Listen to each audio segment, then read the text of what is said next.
what movie I was just watching? They were saying they was thinking about doing a sequel and they didn't do it. Fuck. Man, there's a lot of classic But one-offs. there's also many sequels you got that we did not need. And sometimes it be like, sometimes y'all see this, what y'all gotta understand, man. Y'all gotta understand when it has run its course, when the gas has ran out in this motherfucking car, when the ship has sunk, not push the when car. the plane has landed. Do not call maintenance. Do not try to see what roadside assistance you could get. Do not try to see if you got emergency fuel, because I'm like, you do all of that beforehand. But once it's done, and it's like, that's be the problem. Like, and then the rest it's running on water, and it's start, and it's so toxic because you're not even fueling the relationship with the proper energy that it needs, the proper fuel that it needs to be able to sustain whatever y'all trying to go. And now it comes to a point where y'all just operating out of fear and control, where you don't want to let the person go because you don't want to see them end up with somebody. You don't want to move them. You don't want them to move on faster than you, or you feel like the dating pool was trash, so you don't want to re-enter. You rather just deal with the person you with because you already understand their flaws. But it's like, is it conducive? Is it productive? Am I growing? Is I'm happy? Like, am I happy? These things matter. They make or break the situation. So it's like, you'd rather stay in a situation where, I like to use the analogy of, it don't matter what type of car you in, right? And before we even go under the hood, let's stay on the outside. If one of the tires is flat, it's going to affect the performance. You in a Bentley, don't matter. The tire is flat, it's going to affect the performance. That Bentley on a flat tire cannot beat no car. Probably can't even beat a bike. You understand what I'm saying? And a lot of your relationships is operating on flat tires. And I was like, y'all could do two things. Y'all could change the tire and try to work it out, or y'all could say, yo, you know what? Because a flat tire is not that deep. And when you start having engine problems, it don't matter what type of car it is, it's a fucked up thing. And that's to tie the analogy together, just to kind of build on it. The engine problem and the transmission problem come down to the mindset, because that's work that need to be done under the hood. Like, how does this person think? Like, if the work, like, it don't matter how beautiful the body is. It don't matter. You park a Bentley out on the driveway for everybody to ride past. Oh, that's a great looking Bentley. Other people looking at the relationship. But on the inside, the car don't even fucking move. And it's like, when you look at a relationship like that, a lot of people get so caught up on social media and what the outside look like. Oh, they keep it clean. You ride past every day, they cleaning this Bentley. Clean like that. I want to. You got people perceiving. I want a car like that. You see how they keep that thing clean? Ride smooth as hell. Whole time the shit don't even move because what's under the hood is fucked up. The engine and the transmission is not on one page, so the car can't move. So that's the thing. That's where it comes to developing your mindset, becoming a better person, having goals, having a vision, having alignment within the relationship, so that this beautiful Bentley can hit the road. Other than that, you better off just taking a fucking car that works. Like, before we take this high value, high price maintenance car that we can't even keep because under the hood is fucked up. Shout out to the Ubers. Get some Uber bitches. Like, my God, get you from here to there. Like, shit, sometimes you need the little, I don't got time to pay for parking and none of that. Pick me up and drop me the fuck off where I gotta go. You mean we ain't going, but that's just how it go. But all in all, man, like, ultimately, regardless of where you at in your life or in your relationship, because, like, the way I am, I'm just a proponent of personal development. If you in a relationship, work on yourself. If you get out of a relationship, work on yourself. If you haven't been in one in a long time, work on yourself. Don't be afraid of the dating pool. What you see is a reflection of what you think. So how you perceive the world is in large part to how you see the world through your thoughts first, before it's in the tangible, in the actual reality. So when you walk around saying like, oh, the dating pool is shitty, you're going into every situation looking to have a fucked up experience because you perceive it to be shitty. I know how to attract what I want out of people, out of environments, out of situations, by having a clear understanding on what that looks like. So I don't view nothing to be like, oh, it's trash. Like, you're going to get a trash experience because you're going into it already apprehensive and reserved and waiting for the trash moment, so you can go to social media and say, this is a trash ass dating. No, go into it understanding that this might could actually be good. And if it's good for a month, then that was the course it ran. If it's good for 6 months, that was the course it ran.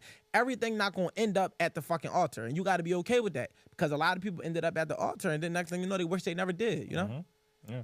And to also just put a button on, like, in the day, good is good. Why are we looking at good, short-term good like it's bad? No, like, that's real shit. It's still good. Like, no, that's real rap. You know what I mean? It's like, when you see it and you look at it like, what would you rather have? Like, of course you want longevity or some shit, but it's like, if you go on perfect. Let's look at Airbnb versus the crib. Like, Airbnb is a short-term experience. Like, you know what I mean? It's dating, essentially. Like, like, you don't go into Airbnb and think you own it, but for them couple days that you in it, you feel like this was a hell of an experience. I got to live like this. I got to rent this out. And that's in large part. But when you got a crib, it's like, if you want this shit to look a certain way, you got to develop it. So when you get in a relationship, you can't be high off the Airbnb stage of when it wasn't yours to maintain and maintenance. You got to look at it like a homeowner. You got to look at yourself like a homeowner now. Like, I got to do the work. I'm responsible for maintenance. And the maintenance always is the mindset. So if a pipe busts in the head and there's a lot of shit going on, and you got to go and like, all right, how can we repair this so that we can get back on one page? Okay, I want to to up the property value. We need to be invested in ourselves. That's going to the gym. That's doing all of these different things that will increase the value of this home that we own, that we building, versus when you in the phases of just Airbnb. Anybody could come through this joint because y'all dating. It's like it ain't nothing conclusive. It ain't nothing that's concise. It's not nothing that's exclusive. It's just like one day you got it, next day, and that's, you don't know about the foundation of it. You don't know what's you don't behind know. it. All you know is the presentation of it. But when you get into that home, it's your job to know about the pipes. It's your job to know about the mold. It's your job to know about the structure and when it was built and what it could sustain. And it's your job to renovate it. So a lot of y'all are in relationships and y'all in relationships that y'all don't want to renovate. You just with a person and you comfortable with everything being all over the place. No, do the work in your relationship to make it work. And I say that if it could work. If not, and you in your Airbnb phases, then find the best ones. I ain't want to let that either. Yeah, Airbnbs and Ubers. You know what I mean? Nothing wrong with that. But it's crazy because like I even wrote that down where I was talking about apartments though. Not even just Airbnb. I was talking about apartments. I was like, really, that shit is like apartments because when you think about an apartment, I was thinking about like, you know how when people like get out of a relationship and they like worry about their exes, it's like when you move out of an apartment, you don't think about who about to be the next tenant. I know I don't. Like I don't when I move out of my apartment, I just worry about making sure I clean it up so I get my fucking security deposit back and I go on to where I'm about to be living now. And I focus on that space, whether it's a different apartment or a home or whatever the case may be. But if you looking at an apartment like you own the apartment and you making changes to the apartment, you know what I mean? Then when you dip, that's why you feel stupid because you're like, damn, I put all this work into this and I ain't even getting none of the benefit. No. That's how a relationship is versus a marriage, where once you tie that knot. Like me, I've never been married, so I've only ever had apartments.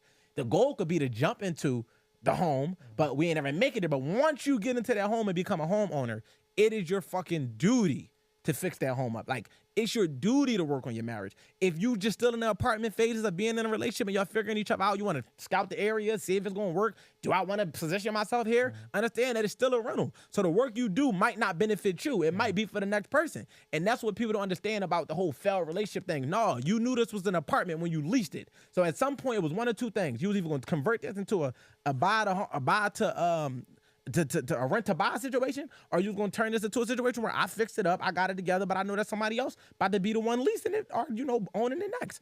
And you got to be okay with that going into it. Or are you gonna feel like, oh, we failed when it don't work out? And to close it, even on the idea of buying a house, ultimately, if you end up having to sell it for the reason, it still was a good experience. It still was yours. Yeah. You still put still put all you could put into it, but it's still sell it. That's cool. And that's cool because yeah, for sure. I was about to say you rent it out, but you can't do that. It's pimping. Well, you want to land the plane on that note? I was just landed on that note, man. Just when you're thinking about it, man, everything requires work. You know what I mean? And it's like I'm a huge advocate for that.